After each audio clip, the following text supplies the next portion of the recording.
Gardens Pub. So 16 acres of pristine beauty, 16 acres of pristine beauty. Couple of unique features there. There are two tropical gardens, a tropical cacti garden, different species of cactus, a tropical fruit plant garden, different fruit plants, fig, pomegranate, banana, that sort of thing. I find it intriguing that we're in a northern country, we're in a snow country, for several months of the year we can have tropical growth. Not a lot of formal activities, none in fact. A lot of informal activities. You can't have a wedding, but you can have wedding pictures a couple of different times yesterday. Every high school graduation, the pictures in the long gowns and the tuxedos are in there. There are a couple of monuments that are notable. The bandstand still functional, pre-concert last night, one every Sunday at 2. That's a monument to Queen Victoria's Golden Jubilee, 50 years on the throne, 1887. Park opened 67, monument 87. Another monument to Queen Victoria, the fountain, that's her Diamond Jubilee, 1897. That's in the far corner. Folks, we're coming up on the main entrance. That main entrance has wrought iron gates. Those gates are always closed. Only ever open in the presence of royalty. Kind gesture to the citizens, acknowledgement of the presence of royalty. The last royal through those gates was in the 80s, and her name was Princess Diana.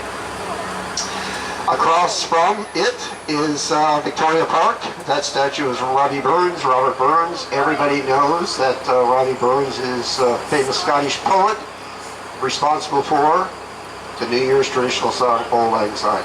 This is Nova Scotia. Nova Scotia is Latin for New Scotland. A lot of Scottish influence. Those gates were bought from a failed gardens in Edinburgh. Tried to charge admission, did not succeed. We bought those gates for $600 from Edinburgh. And there's Robbie Burns across the way. That's Lord Nelson. In the early days of rail, the major railways built hotels and major centers to better service their customers. That is the Canadian Pacific Hotel. When we take the turn, you're going to see an awning. That awning says the Oasis. It's a nondescript bar in the bowels of the building, the basement of the building. Its earlier name was the LBR. Anybody know what the LBR stands for? Ladies' Beverage Room. It's the first licensed establishment in Halifax to welcome women. Up until 1961, women were not allowed to drink in licensed establishments in Halifax. And even after 61, there was segregation. I can't tell them just yet because I talk about this church. That's St. Mary's Basilica. Only a pope can designate a church property of basilica. Pope Pius XII visited here in 1950, gave it that designation. That's a wonderful grand thing to be called a basilica. But you do a little research and you realize popes are very generous in their designation. They're over 1,800 worldwide. What doesn't diminish from the grandeur of that is its spire. You see that spire? That is the tallest freestanding granite spire in North America at 189 feet. So the graveyard, the old burial grounds, over 12,000 are buried there. Over 12,000 in fact. Very day one of Halifax, 1749. The first burial was somebody that died on the ship coming over, a ship coming over. So 12,000 buried there.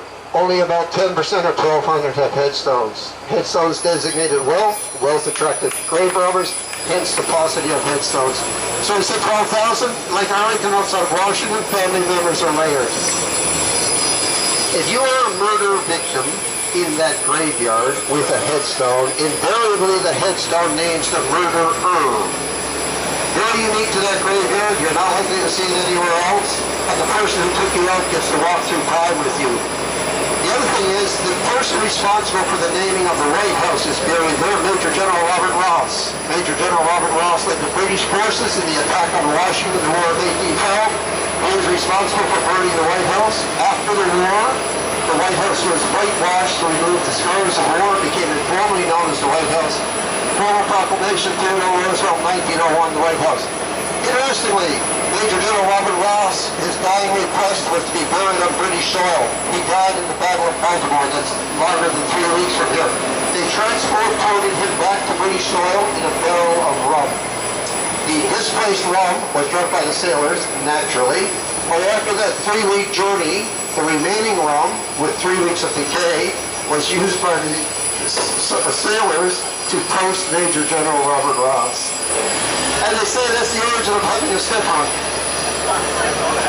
Or where the term full-bodied rum came from.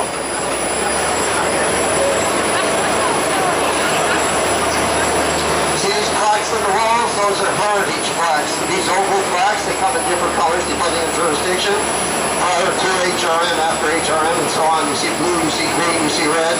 With a heritage property, you can do internal modification on a permit. There's no way that you can modify the front. There's no way you can modify the front. It must remain on owner. We're back to St. Paul. St. Paul is the oldest building in Halifax.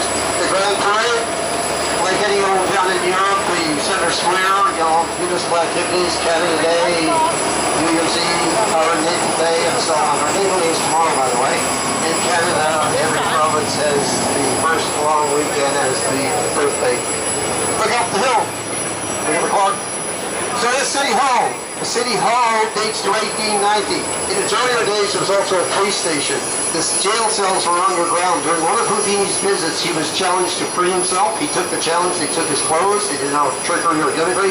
Some short while later, he said word back from a downtown pub that he wanted his personal effects back. He got away free and clear, easily enough. Houdini. Our legislature, I'll talk about that, as I said before, when we come out of the water and head back downtown.